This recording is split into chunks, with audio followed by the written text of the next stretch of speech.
Mute everybody. Okay.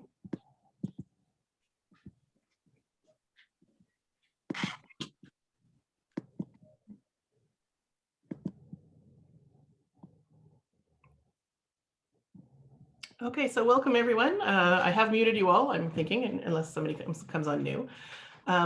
If you would like to make a comment or a question, either please, Elaine, I think you'll agree to continue to do this, Elaine Jenisov, to monitor the chat. Thank you. And if somebody has a question and they want to type it in, that's great. And if you want to stop and interrupt, that's also fine. Just unmute yourself, please. Okay, today, let's start at the very beginning, a very good place to start. Reviewing Zenith or Nader, Batsheva's, David's Batsheva imbroglio, part 3, the dispatch.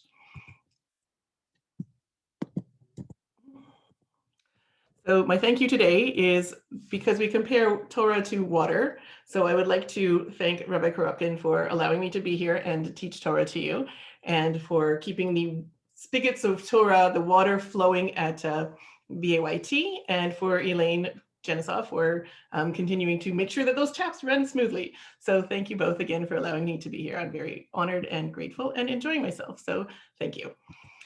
Again, zenith or nadir, which means either the high point or the low point of his career, which if you stick around for part 4 next week, hopefully we will have some discussion of that. David's Batsheva imbroglio, we need to know what imbroglio is, an unwanted, difficult, and confusing situation full of trouble and problems. And I think if you're here for round 3, then you've agreed that this is what's happening here. There's still a lot of confusion and a lot of trouble going on. Review. This is much shorter than last week. We had, in our first session, we had the question of David and what he did and whether he was culpable for it. There were certain textual indications, and certain mefarshim fall out on both sides. So there's textual indications that yes, he was. He obviously went and took her. He wasn't at the war. Instead, he was leisurely relaxing on his roof. More other ones as well. Or we have the idea that maybe he wasn't culpable because she had a get al tanai, or even a full get, some people say, or etc. So if she had this get al tanai, he went lidrosh, he went to find out. He didn't just take her, and then maybe he everything was okay, right? Part 2, session 2, we had David's ruse, which he tried twice. He tried to have Uriah, he had Uriah come back from the war, and he tried to have him go down to Batsheva so that they would have relations and the baby could be thought of as his. And when that didn't work, he saw that that Uriah was so focused on the war, he said, okay, you'll go back to the war, just let me get you a little drunk, and then you're going to go down. And then that's the second time, but that still didn't work. And we asked the question, which was not for our 4th part, about whether Uriah knew or didn't know, but that was a question we had. And then so he answered David in a treasonous way, and he basically said, my master, who is Yoav. And then of course that could be a reason why he is worthy of death. And then therefore again, David is blameless because there was a treasonous person, and you have to deal harshly with people who are rebelling. Or just the fact that he did not go down to his wife when it was a direct command from the king, that also could be a reason why he's treasonous and deserves death. And therefore, David is patur from what he did at the war, which we're going to see in the session.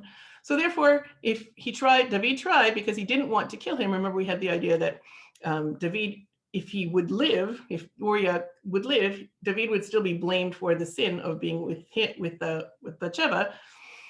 But if he died, then David would be patur from the sin because it would be a retroactive get that he would have given as he left for war. So therefore, she wasn't married at the time of the adultery. Okay, so now we see that David had no alternative. And so what happens next? Part 3, the dispatch. And we will understand that, we understand the word now, but we will take it up again at the end. So we had this as our last slide last time by Hiba Boker. It was in the morning, and we decided, well, is Boker like a clarity of events, or is it also ironic here that they're saying it was in the morning? Because again, it doesn't really matter when it was, but nevertheless, we could have this confusing situation going on and on. And Dichtov David Sefer El Yoav, so David wrote a letter or a note to Yoav, Vishlach Biad Uriah, and we're not going to go back a lot of irony today, but he sent this letter in the hand of Uriah, and we, as dramatic irony, with the concept of dramatic irony, we know, the audience knows that letter had in it the death sentence of Uriah. I'm sorry, I know that I'm like breaking the news here, but I think you all know by now what's going to happen. Okay, so now before we look at the next slide, we're going to read through the slide, and I'm going to ask you to participate. I would like to know your questions or your comments, and because basically it's the body of what we're going to be doing today, and I want to show you up front that it's, well, I'm not going to tell you what it is. You're going to tell me what it is, please. Okay, so I'm just going to read it through quickly in the English, and don't focus too much on the details because we'll be going bit by bit as we go through today. So here we go. I have to get rid of myself so I can see all the words. There we go. Okay, I still can't see all the words. Okay, he wrote in the letter as follows: place Uriah in the front line where the fighting is fiercest, then fall back so that he may be killed. So when Yoav was besieging the city, he stationed Uriah at the point where he knew that there were able warriors. The men of the city sallied out and attacked Yoav, and some of David's officers among the troops fell. Uriah the Hittite was among those who died. Yoav sent a full report of the battle to David. He instructed the messenger as follows: when you finish reporting to the king all about the battle, the king may get angry at you and say, why did you come so close to the city to attack it? Didn't you know that they would shoot from the wall? Who struck down Avimelech, son of Yerubeshet?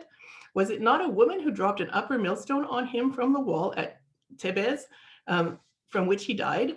Why did you come so close to the wall? Then say, your servant Uriah the Hittite was among those killed. The messenger set out. He came and told David all that Yoav had sent him to say.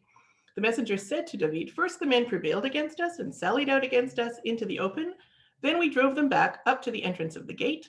But the archers shot at your men from the wall, and some of your majesty's men fell. Your servant Uriah the Hittite also fell. Whereupon David said to the messenger, give Yoav this message: do not distress about the matter. The sword always takes its toll. Press your attack on the city and destroy it. Encourage him. Okay, so again, please don't focus on the absolute details, but what is your feeling about these few psukim? Or any questions that you want to ask? Please unmute yourself and then remute yourself after you're done. Anyone? Well, the whole thing was set up, it was contrived from the beginning to the end. That's the impression it gives. I don't understand what you said. It's contrived? How do you mean that? The entire scenario was contrived. It was set up even to the point where he was told what to say when he approaches David and what David would say in return to him. Okay, we will see how that is true in certain ways. Very good. Anybody else? It seems like it wasn't the normal method of attack to make sure that he would die. In what way, Elaine? That they went too close to the wall. Okay, or you can say, well, maybe the reason that they died was people were shooting arrows from above the wall. Okay. Good. Anyone else?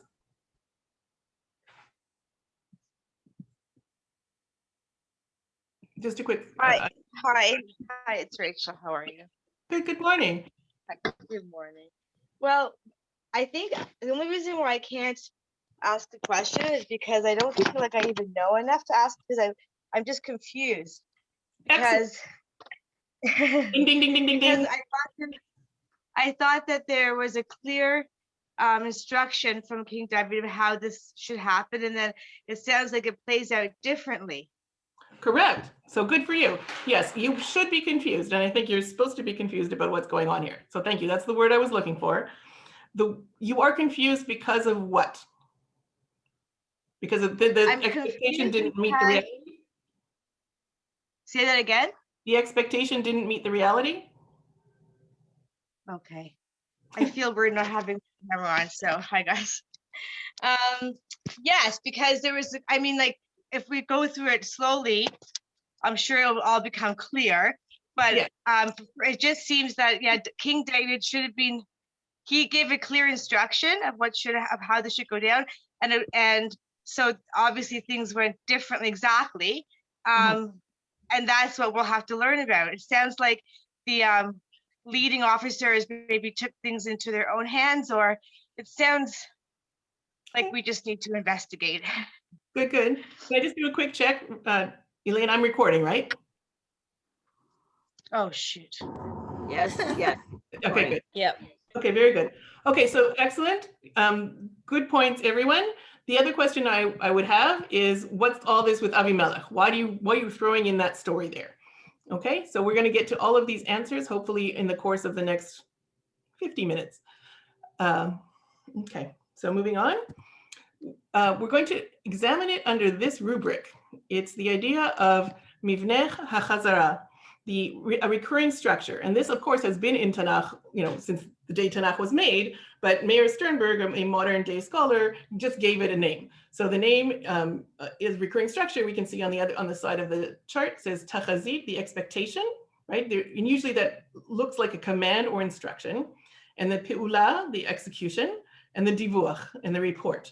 So in these cases, sometimes you only have 2 of the 3 of these things, but you can compare and see, where was the command carried out? And if not, how was it different? And therefore you can learn about the people involved based on what was said and what was done, and then how it was reported. And so that's what's going to happen here, but it gets a little bit more complicated. Just as a quick example of that, if you want to look it up in Breshit Kaf Daled, you will find the story of Eliezer as he goes to find a wife for Yitzchak at the request of Abraham. So it's a very long parak there, so you can go and it takes a lot. It goes on and on and on about the charge of what he's supposed to do, and then when he meets her at the well, exactly what happens. And he also there's an interim one as well that he says what should happen. Eliezer, and then in the report to Lavan and Betuel, he recounts what happened at the well. And again, there are differences which cause you to ask questions, which cause you to have answers. So therefore, that's an example that I wanted to give of this, but now we're going to get into this situation. So this is the chart that you're going to see again and again and again. The pasukim are on the side. I ask, is it a command? And I didn't use the word, I didn't use the first word, I just used command, execution, or report, and I tell you which it is, and then from whom to whom, from who to whom. So therefore, we're going to start with these 2. You're going to start with the command is going to be in yellow, and the execution is going to be in green, and in a chart, of course, because that's what I do, charts. So we start off, V'yichtov b'sefer lemor, and it was written in that book, the book, but the note that David gave to Yoav. Havu et Uriah el mul pnei hamilchama hachazaka. Bring Uriah to the place where there's the strongest fighting. V'shavta me'acharav v'nika v'met. And retreat. So all of you go together. There's a whole horde of you. I don't know, the troop, the gedud, they all go together, but then they have to go back and let him stand there sort of by himself so that he is killed. Now, what would be the problem with that if you are Yoav? There's going to be a lot of participation today, so somebody pipe up. Please, there's going to be a lot of participation today. If I was the general, what would I have to do? You don't want to kill all your men. Like, you don't purposely go. It's not a student. It's not. There's ethically, you're trying to always protect your people. Okay, so there's going to be 2 problems. The first problem is going to be, and thank you. Just when you talk, then remute yourself, please. So there's a problem because Yoav would be seen as being out to kill Uriah, right? It's not his thing. He doesn't need Uriah dead. He actually needs Uriah alive. He's his right-hand man.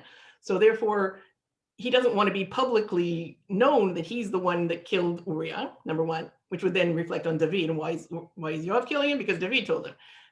That's number 1. Number 2, as Rachel said, you don't want to kill all your people and put them in danger. But number 2, you would have to be telling all of the people and saying, okay, we're going to go this, and then we're going to retreat. And then they're all in on it too, and that's not a good thing. So he doesn't, for both of those reasons, he might choose to do something differently. And as Rachel said at the beginning, right, the expectation does not meet the execution. So let's see what happened. When he says guarding the city, but we know from the first pasuk or the second pasuk when we started that it's a matzor, it's a siege, it's a I think it's just a siege. Okay, and where you close off the city and you don't let people come out, right? So this word works as well. He's guarding the city, but it lends us another idea that maybe bishmor that the idea is he's trying to guard. In what he's about to do, he's trying to guard Uriah and sort of let the chips fall where they may. And if Uriah is meant to die, then he's meant to die.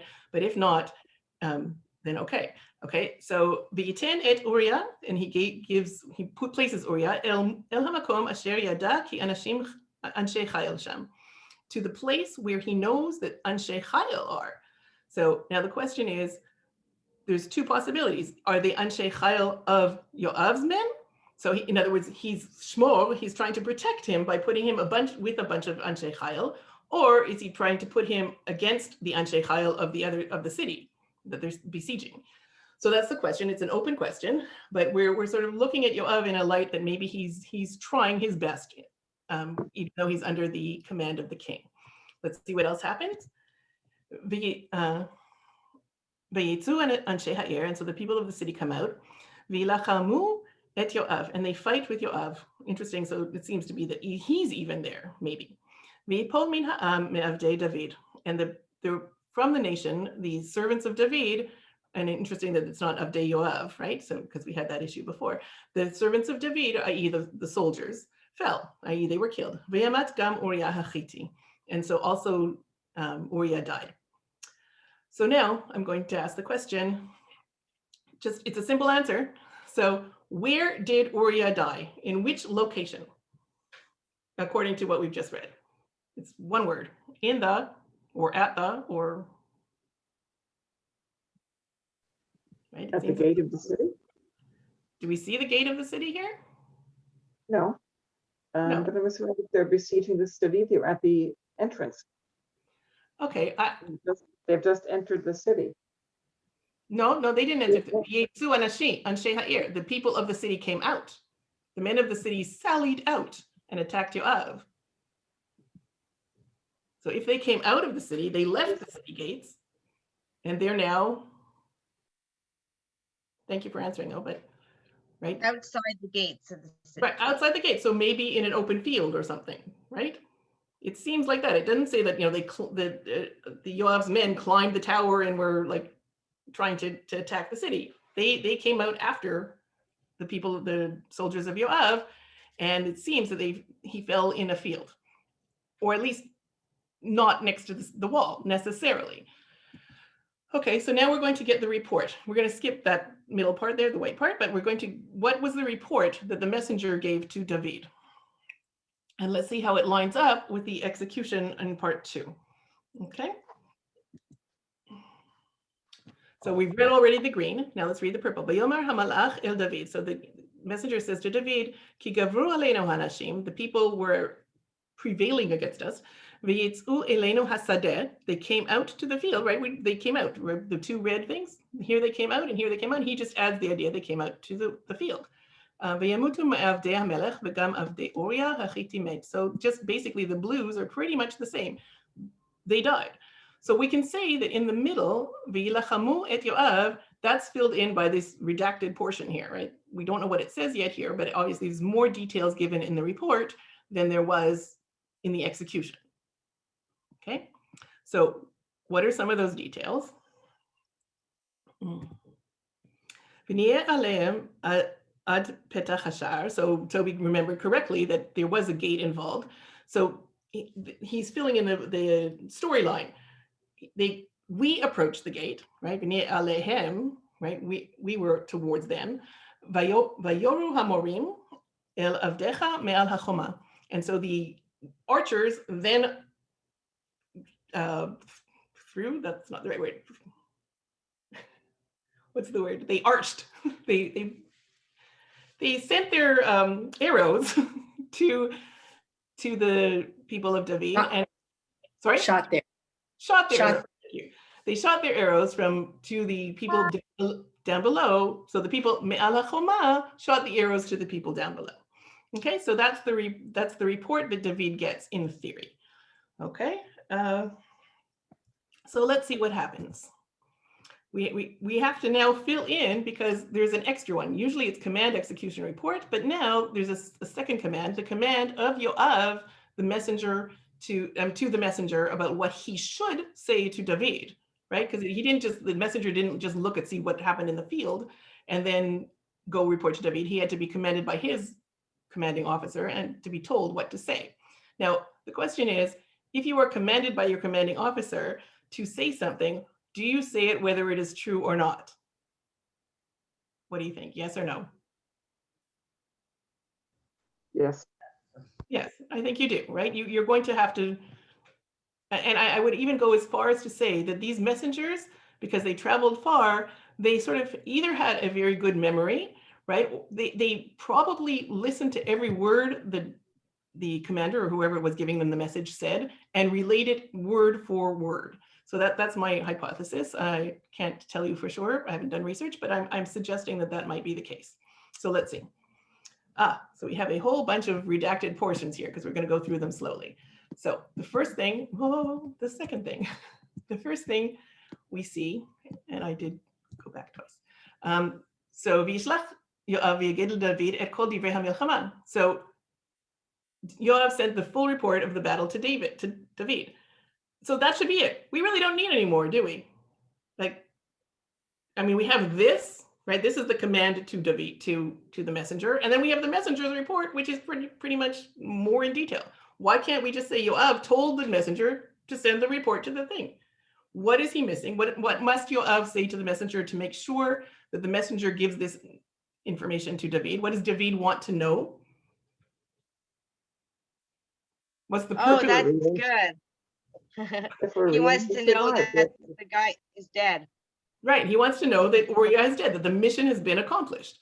Okay, so thank you. So that happens down here.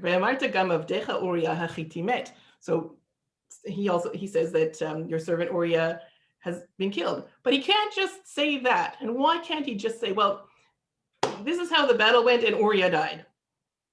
As we know, first of all, no other people died as well. So why can't this be just two simple statements? Because that's not the ikr of the war.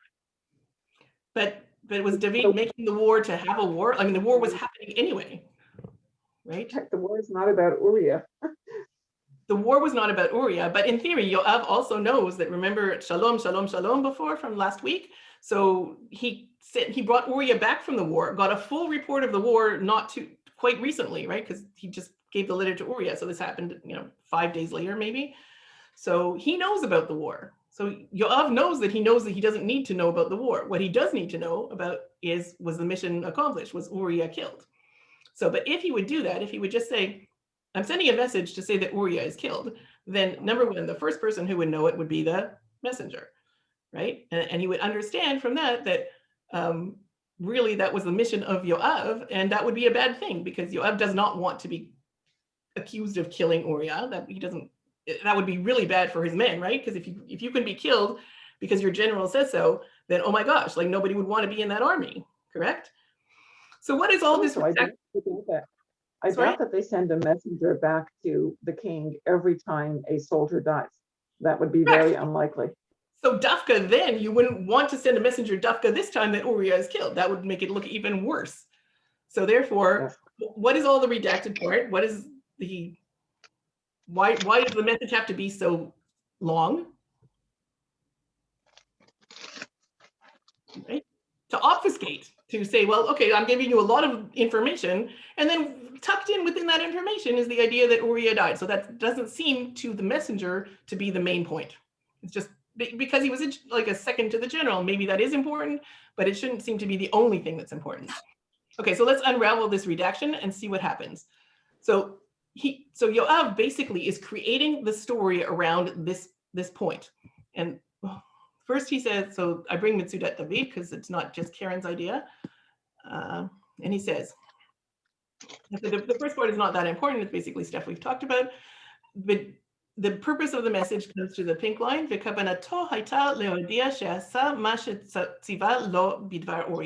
So within the whole story, he needed to tell the point embedded within the story that Uriah was killed. And to hide it from the shaliach. So therefore, he didn't say to walk through the door and say Uriah was killed. He hid it among the other pieces of information. So this is how he did it. He says, Okay, so we've covered this, right? We've covered the top part and we've covered this part. V'yitzav et hamalach, and Yoav commanded the malach, lemor, kechalotcha, et kol divrei hamilchama, lidaber el hamelech, when you are finished reporting everything about the battle, v'haya im ta'aleh hamat hamelech, and if the king gets angry, okay, why might the king get angry? Okay, I'm not going to wait for things. My king might be angry because, go ahead. If Uriah hadn't died, he could be angry because he'd be found guilty. Correct. So exactly. So he needs, this is the only reason for the message. So it's very frustrating for him to listen to a full report of the battle and go, okay, no, already I need to know what's going on. So therefore he might get frustrated and angry, and he might show that anger. Okay, moving on. And then we have this whole story that we talked about at the beginning, the story of Avimelech. Okay, I need to move you again, but you're not moving. Okay, then the story goes like this. Okay, you might say, Ve'amar lecha, madua nigashtem el ha'ir lehilachem. Why did you come close to the city to fight? Why didn't you stay far away? Halo yadatem et asher yoru me'al hachoma. Didn't you know, like you're a general, didn't you know that they were going to shoot arrows at you from on the roof? Mi karet Avimelech ben Yeruboshet. Halo isha hishlicha alav pelach rechev me'al hachoma. Like, who killed Avimelech? Like, this is, you're going, what are you saying, Yoav? Who killed Avimelech? Didn't a woman throw a millstone, an upper millstone, from on top of the Choma, Ve'amat b'tevetz, and he died in Tevetz? Lama nigashtem el hachoma? Why did you go to the wall? So we're going like, okay, Yoav, you've a little bit lost it here. What is going on? So we have to ask ourselves, we have to say that at this moment, we're going to stop just a second to say the power of the messenger, right? The messenger before he knew this had so much power over him, which was very interesting because remember the Malach Malachim at the beginning, he was a king, and yet this messenger held so much sway in his mind. So this is the scenario that Yoav came up with. But we have another problem, or another, right? We remember at the beginning, we talked about the idea that the text doesn't just throw out words for no reason. There's a reason why every word is there. And so we're going to look at something interesting. And that is, if you go here, you will see that at the beginning and at the end, pretty much the words are very, very similar. V'yishlach Yoav v'yaged leDavid, right? V'yelech hamalach v'yavo v'yaged leDavid. But there's a key difference. If we look at the underlined words, et kol divrei hamilchama, everything that happened in the war, et kol asher shalacho Yoav, and everything that Yoav told him to say. So we have to ask ourselves the question, why is the text not repeating it exactly? It's about the war, no? So our question is now with what we said before, maybe the messenger has to say exactly what Yoav said, and maybe it's not exactly what happened in the war. So I'm going to suggest to you that the war is one thing, and what Yoav said is one thing, and they are similar, but maybe the additional purple information is information that didn't technically happen, but yet Yoav wants to send David a message, and he can't tell him the message right out because there's a malach, a shaliach, right? So he can't tell him exactly what he feels, exactly what he wants to say. So he's sending him a hidden message, hidden within the story of Avimelech. But before we get there, I have a question. Okay, finish one about thought. these. Yeah, tell me 1 second. And the other thing I just wanted to point out in the blue here, right, it says Madua nigashtem el ha'ir, Madua lama nigashtem el hachoma. There's a little bit of repetition going on. We see repetition in the green, repetition in the blue, and we're going to see some more. Sorry, Toby, go ahead. My question is about the word kol divrei, Yes. and I wonder if that isn't unusual wording to describe what happened in the war. How it uses the word divrei. What would you suggest instead, or what would you think it might say? It sounds like he's relating the words. It doesn't necessarily mean words. It means the things, the instances, the occurrences. Events. I don't necessarily mean could it be better translated as events? events. That's very good. Okay, we can do that. Right, or Okay. here it says reports, right? I've sent a full report. I mean, the translation isn't exact at the top, but nevertheless, I don't think there's significance to that. If it's important to you, let me know afterwards, and I'll try to search it up. But I think No, because okay, but I thank you for bringing up your problems, because I appreciate that. I think that that's how we learn text, by digging into it and trying to make it our own. So thank you. Good example for everyone else. Okay, so let's see what happened now. So we're going to find the thing that we find in pretty much everything that Karyn does. You will find something like this, and that is a chiastic structure. Okay, so we're going to see that this whole thing, I love that people are smiling, that makes me happy. You're going to find chiastic structure in a lot of things that I do, and this is one. Now, just a brief understanding of chiastic structure, you're going to see at the beginning and end of the section, something that relates A and A prime, right? So usually it's a word, but sometimes it's just a concept or an idea, but here I think they're mostly words. And then B and B prime, so if this is like the psukim run like this, well, I went backwards. Psukim run like this, the Aleph, Bet, Gimel, Dalet, whatever, however it goes. And then within those, you're going to see a lot of repetition, and you're going to have a lot of confusion. And then you're going to say, okay, now we need to tease it out. Now the chiastic structure isn't just a pretty thing that we put there. Within the chiastic structure, we have to understand that the Tanakh it's written this way in order to give us messages. So let's see what those are. So if we look at the whole missive from Yoav to the messenger, this is what it looks like. And it's a lot, so I'm sorry. But you follow the psukim, right? Yud Ched, Yud Tet, Kaf, Kaf Aleph, Kaf Bet. See that there. Now at the beginning, he says, V'yeshlach Yoav, and it ends by Shalcho Yoav, right? Then you get V'yaged David, V'yaged LeDavid. Then Hamalach here, Hamalach.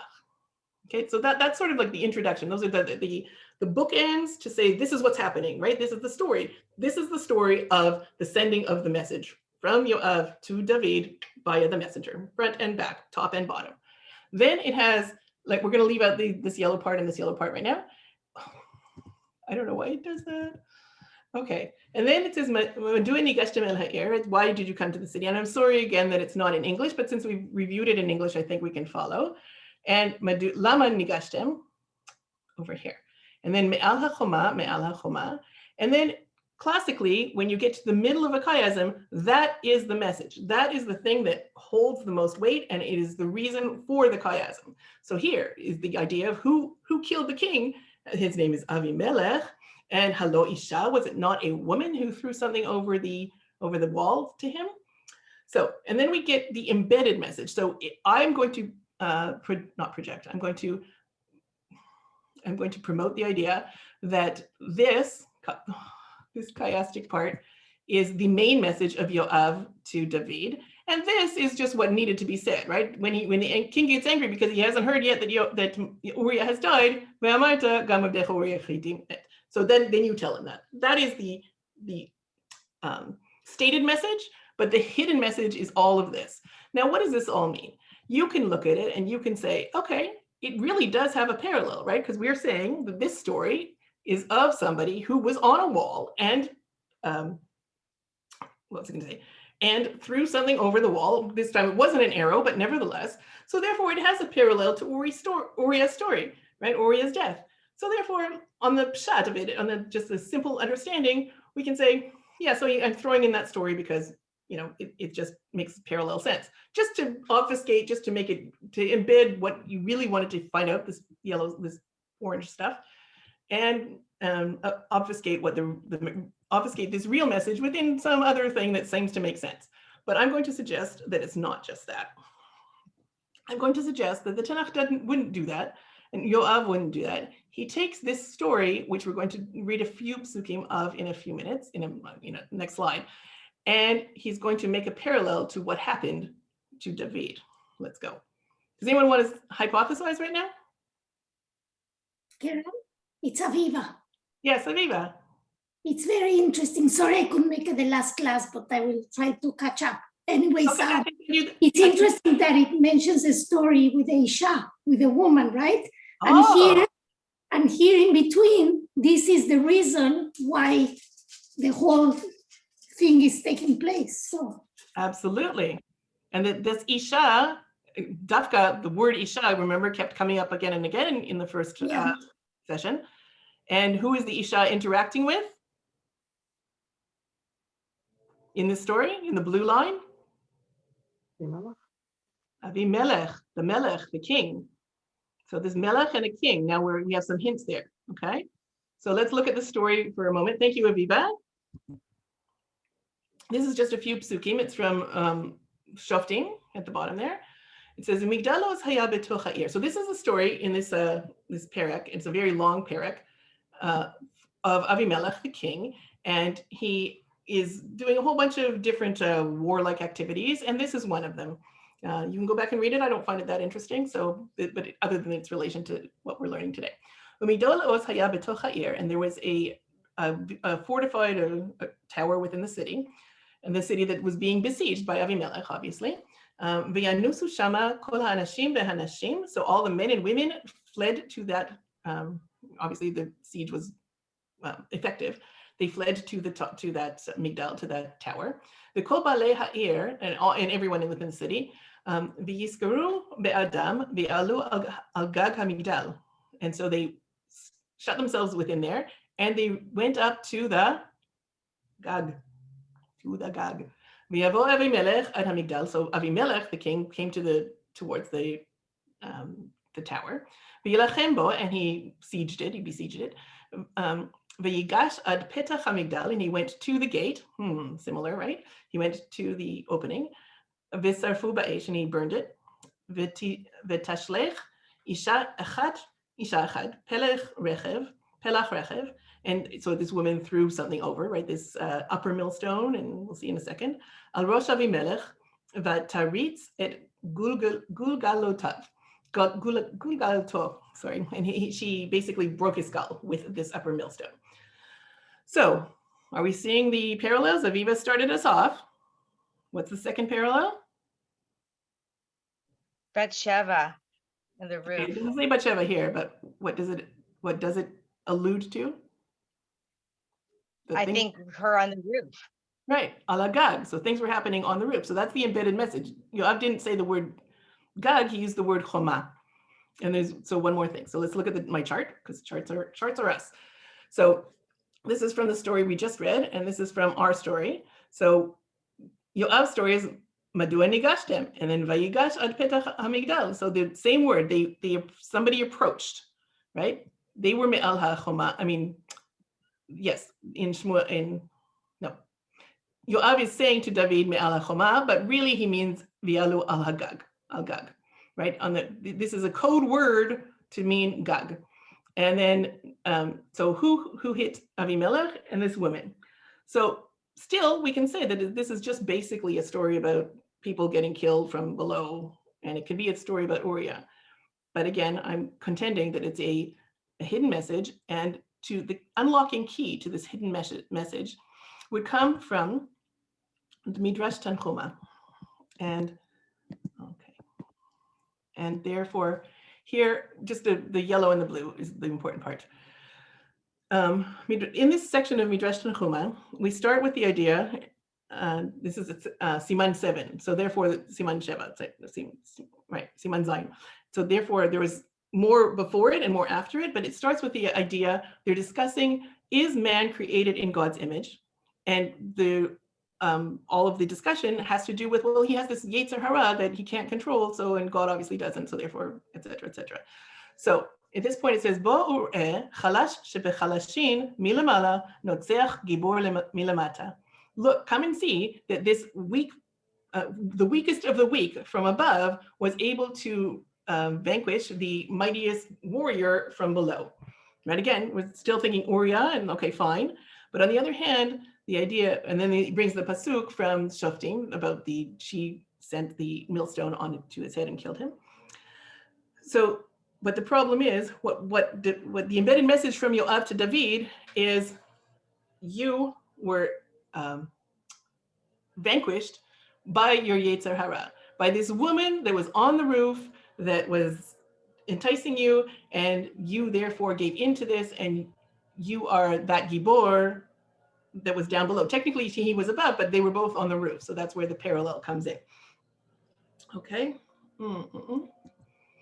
And I just brought you the picture to show you. And this is an interesting point. I mean, I'm not saying this is a Karyn point. This is a point where just something additional that might not be true, but let's go for it. This is a pasuk from Dvarim about this Rechaim veRechev. And just the point of this all is to show you the picture. Rechaim is the bottom part, and Rechev is the top part. And if you look at the top part looks like a wheel, right? And if you think about it, what do we in Hebrew, right? Rechev is a vehicle and rakevet is a train, and they all have wheels. And so this is the rechev is on the top and the rechaim is on the bottom. And that's basically a place that cradles, nurtures, holds the rechev. So in the allusion to rechev, maybe Yoav was thinking of something else. And it's a word that sounds like, oh, first of all, let me just tell you that Mitsudat, I have to move my thing, Mitsudat Zion again, says that the pelech here, when you say pelech, it doesn't actually mean the upper millstone, it means the lower millstone. And he brings a pasuk from Yoav to say that, Ken yikra even harechaim. So because he added, it's not just rechev, it's pelech rechev, so it's actually the lower millstone. But either way, the allusion is to a rechaim, which reminds us of the word, anyone who knows Hebrew? Rehov, the street?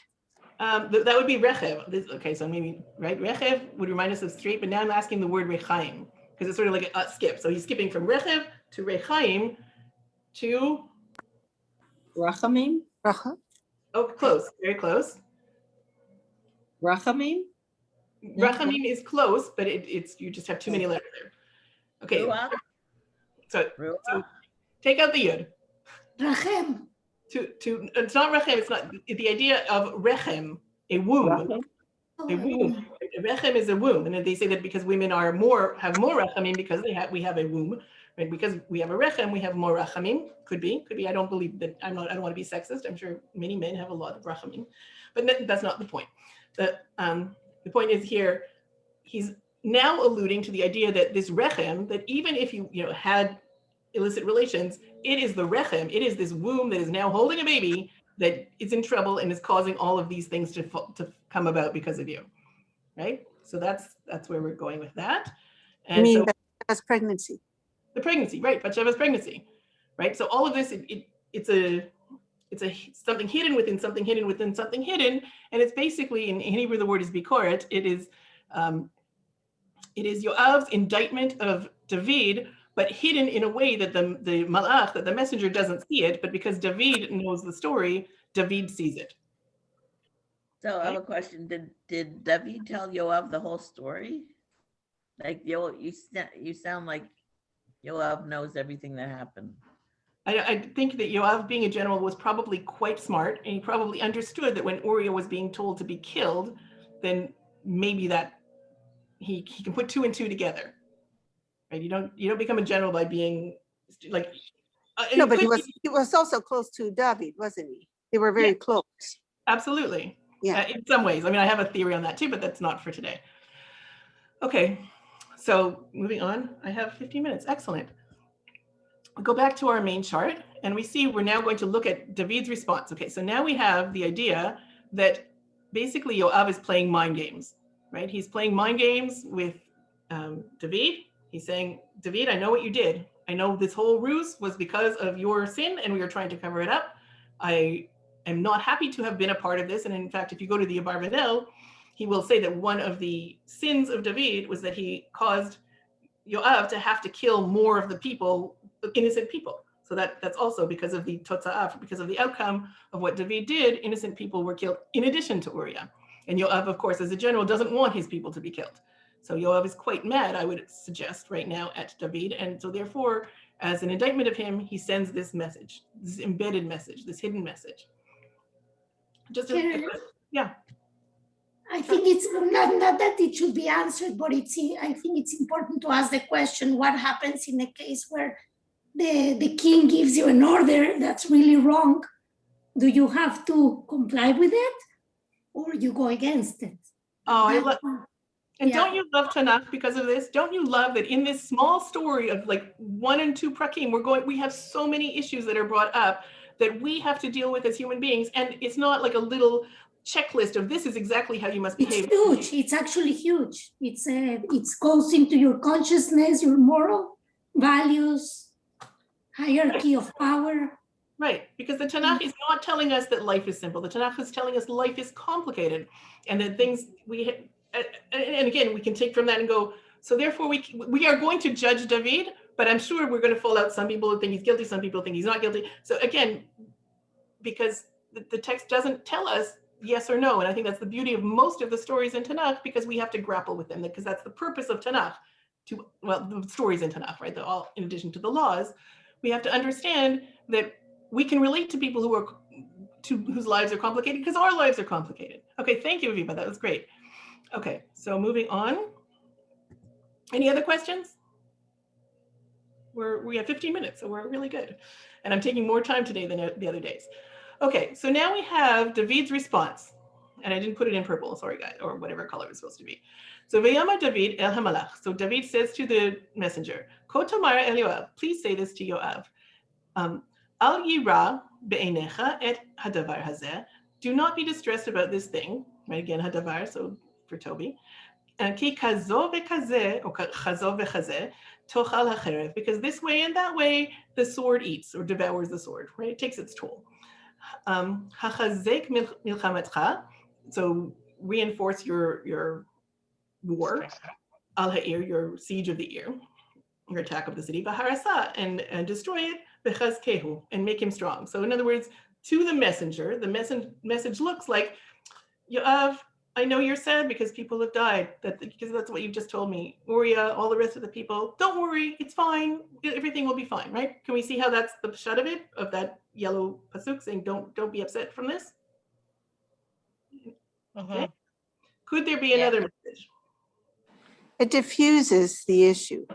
Correct. Like, even though I believe that David read his message correctly, he still just, on the shad level, the messenger is going to take back this idea to Yoav, and it seems like a reasonable message to bring to a general to be, to continue the war, and don't worry about the people that died, etc., because it's responding to what Yoav sent. But I think, of course, because they're playing mind games, I said that there's going to be a secondary understanding of it. And to understand that secondary, sorry? Is it possible that he's saying this because he implicated Yoav from the very start? Right. So it could be a similar message. What you're saying, I believe, is that don't worry, Yoav, because it's fine. I'm not going to be mad at you or this. Is that what you're saying? Maybe I don't understand. He said he wouldn't be mad at him, but there, Yoav may have had conversation with him that we don't know about, saying, hey, don't implicate me in this. You want to do this, just tell me to send Uriah to war and I'll do that. But leave the rest. I don't want to know about the rest of it. Okay, maybe. From the very beginning, he brought Yoav in as a co-conspirator, so to say, by telling him all the details. And Yoav may not have been happy with that. Right. So exactly. So he's saying, like, don't get mad at yourself. He may be trying to tell Yoav, don't worry, all is good. But he's essentially, said to Yoav, now you're in this as deep as I am. Right. Yeah. Okay. Yes, there is an implicit kind of thread. I see that. That's very good. Okay. I see it differently. I see him sending a message to Yoav, telling him, don't look at me with bad eyes. Like, don't think bad of me, the king. Okay. Okay. Yeah. So in the next few minutes, it's the play with words in Ivrit, it says Rabbe Inecha. So it's like, don't have a bad image of me. Okay, but it doesn't say of me, it says of this thing, right? Yeah, it is of me. It's of this thing that I sent you to do that we know what it is. That's okay, right. Great.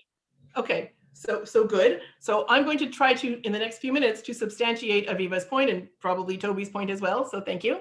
Okay, but we have to know a little bit of background, and I might go a little bit over today. I take time from the first two classes and add it to this class. So we need to know quickly the idea of who these people are. So David has a sister, her name's Sruya, and she has 3 sons. One of them is Yoav that we've met, the general, and he has 2 brothers, Asael and Avishai. So these people, right, Yoav is the general of David, and my next slide is going to be a preview of what we're going to be talking about. Does anyone know what the reference is? One. Who is it? Who's the Broadway buff? What is it? Us? Okay, it's the West Side Story. West Side Story, right? It's the Sharks versus the Jets. So when you first start reading the story that I'm about to tell you, and I'm not going to go inside to tell you, but the story gives the characteristics. It seems like there's like cool guys, right? And they have to prove how tough they are, but then it turns bad, right? In the Sharks and the Jets and the West Side Story, it turns bad. So, but I think we also need to look at a second model after the Sharks and the Jets. And that is any team, any sport team where you have like one person on this team against, or like coming up against this. So this basketball, hockey, right? Where you have one player who is meant to guard the other player and move up and down wherever they're going on the field or the hockey rink, or whatever, with that person. So what ended up happening is the story that is a background to this is there was Avner was the general of Shaul. And when Shaul died, his son wanted to be king, and his name was Ishbosheth. And so therefore Avner created as if he were king in certain areas of the land. That's not important right now. And Yoav was obviously the general for King David. And they happened to meet near Givon at a spring. And so one person sat on one side of the spring, Yoav and Avner on the other side. And they said, hey, we have some troops here. Let's have some fun. And the word they use is misachek. They are going to go out and play together, have the young people go play. So you think it starts like the Jets and the Sharks, right? Like it's going to be just sort of lighthearted fun, but like a rumble, right? I think the word there was a rumble, but nobody really is intending to get hurt. But what ended up happening is that they did, and they would fight with each other, and one would kill the other. And so what happened after that had been going on for a bit, Asahel, right, who is the brother of Yoav, decided that he was going to attack or try to play with, and again, the words they are used is also, then it changes to milchama. So then he was going to play or have a milchama with Avner. And he was running after Avner, Asahel, and Avner turns around to him and says, go right, go left, but stop running after me because I will, I'm the general, that's not kavod, and it's not honorable. I'm to run after a general. I'm not at your level. You're not at my level. And B, I might have to kill you, right? So he says this once, and he says this twice, right? He gave him the option one time, two times, to get out of the situation where he would have to be killed. Sounding familiar? And then he said, and then after that, he did kill him, and Yoav wanted to kill Avner. So Avner and his troops fled. They went to a hill, and his troops were all behind him. They were arrayed in a military fashion. Yoav approached, and Avner said this to Yoav. V'ikra Avner el Yoav, and Avner said to Yoav, Vayomer, halanetzach tochal cherev, will forever the sword devour? Will it always eat? Right? Halo yadata ki mara tiyeh ba'acharona, that in the end it's always going to be bitter if you don't, and just outside, if we don't start pursuing our kinsmen. So the idea there is the halanetzach tochal cherev is a word that Yoav will know because he heard it from Avner. So in David's response to Yoav, who had criticized him, who had indicted him for his actions, David sent back that information, right? Ki kazo bechazo tochel hacherev. So he's sent back, Yoav is sent back to that situation where his brother was killed, and right, and but his brother was justifiably killed, because what happened afterwards is Yoav left. Yoav took Avner's words below, and he said, you know what? Yes, you're right, Avner. You were justified in killing my brother because you gave him warnings and he didn't listen. So similarly, that's the response of David. I gave him warnings. He didn't listen 2 times. And so therefore, what happens is the sword turns, and I had to do this to him. He was dead. He had to be killed. Okay, so there is, again, those mind games, one to the other. But if reading this from the messenger taking David's message to Yoav, the messenger wouldn't understand what that meant, but Yoav would understand what it meant. And basically also, I think it was Toby or what, somebody said there was an implied threat in there. So like, I can kill you too, right? So just basically shut up, Yoav, okay? And to finish off the story, we have, and again, just the story here, this is, okay, V'tishma eshet Uriah, and so the wife of Uriah, again, Eshet Uriah, even though her name is Batsheva, but now she's Eshet Uriah, not just the Ha'isha, Ki met Uriah, that Uriah died, Isha, her husband, v'tispod al ba'ala, and she lamented over her husband, right? So again, focusing on the idea that she was married to him, she considered him her husband, and therefore she was very sad, it seems, unless it was a big play act, if she was the one that was, if she had maneuvered so that David would notice her. Again, you can take it either way. But from the shot of the psukim, the pasuk here, it seems that she truly was sad for the death of her husband, and that Uriah was considered her husband and not a get al t'nai. Then what happened? Ve'avor ha'evel, and so the mourning period was over. Ve'yishlach David v'yasfa, and David sent and gathered her el beito, to his house. V'tehi lo le'isha, and she became his wife. V'teled lo ben, and she had a son for him. And of course, if you're poetically inclined, this is Uriah's or light, and this is light going out. Okay. Sorry, So my tablet's dying. I have to get can't hear you? out of power. Oh, sorry. Okay. Vayira hadavar. Oh, again, we're seeing this Vayira hadavar. Asher asa David b'nei Hashem. So as in contrast to David's message to Yoav, you shouldn't think that I am guilty of anything, right? That I am bad in your eyes because I've done something bad, right? That highlighted yellow part. God says, I don't buy that. You think you haven't done anything bad. I'm going to use the exact words, right? In my eyes, you are bad, right? Asher asa David. Okay, so that's how the parak today ends, and not the parak, just the few psukim that we chose, and we see that. Well, what do you think? What's your reaction to all of this today? Okay, think about your reaction. Let's finish it off. Part 3 is the dispatch. Let me just finish this whole thing because I forgot. The dispatch can mean one of two things at this point, or maybe 3 if you have. First thing, what's the dispatch? Dispatch would be the message is sent, right? If you dispatch a message, you dispatch some information to be sent one to the other. And the second way, meaning of the word dispatch, is often it is used to mean to kill someone. If I dispatch X, they've been killed. Okay, so if you need to contact me for anything, you missed 1 or 2 of the previous ones, or you even want a recording of this one, please just take this down, email me, and I'll get it to you. Okay, any questions? Thank you, Karyn. Thank you.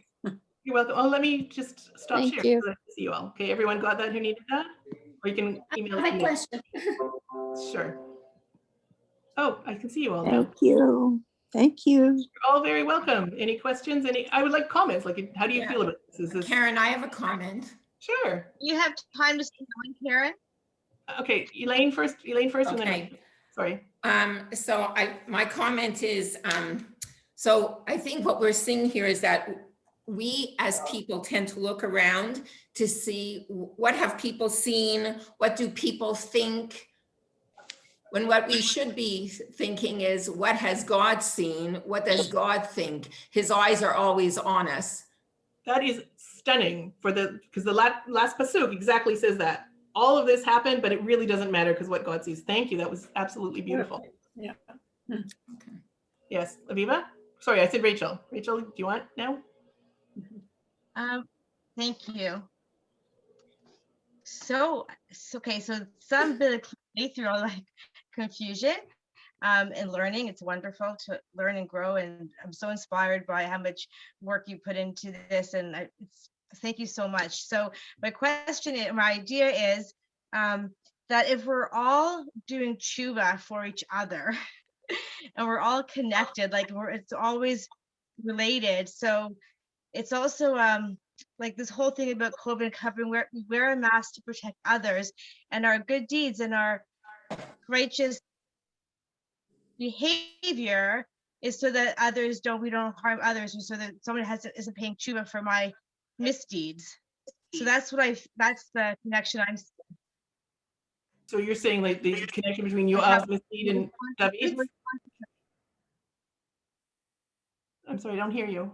Well, the connection between, okay, King, so if there is a sense of, I'm kind of focusing on the Batsheva and the roof and the fallen soldiers and how, we can, I think David's idea that, well, he didn't listen, but it was all of it's all of it of a making of, he's ultimately culpable. And I think that the ending of that judgment, Hashem's, where how that passage at the end with Hashem's word saying he was displeased, there's the judgment right there for you. Okay, so we'll see. That is almost like you can connect that to what just happened, or you can connect it to what we're going to be learning next week. And I think that's a good point. Okay, so yes, it was displeasing, but it doesn't say specifically what was displeasing. So we're going to deal with that next week as well. But thank you. And Aviva.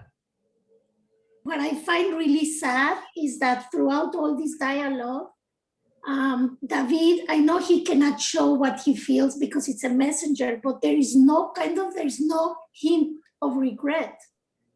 There is almost a matter of fact, deal done.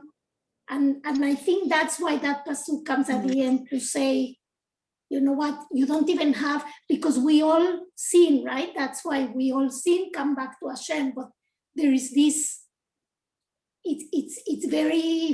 it's almost like a matter of fact, he even tells him about the story with Yoav, and like, it wasn't even the same. It wasn't even the same. He's trying to do the same, to fall into the same moral standard as what Yoav did, and it's completely not it at all, right? So, right. Anyways, and I think that's it's stronger because of that, like highlighted in bold yellow sentence that David says. So therefore, not only is he doesn't show regret, he almost feels like he's just totally justified. Like there's not even a necessary hint of regret at that point.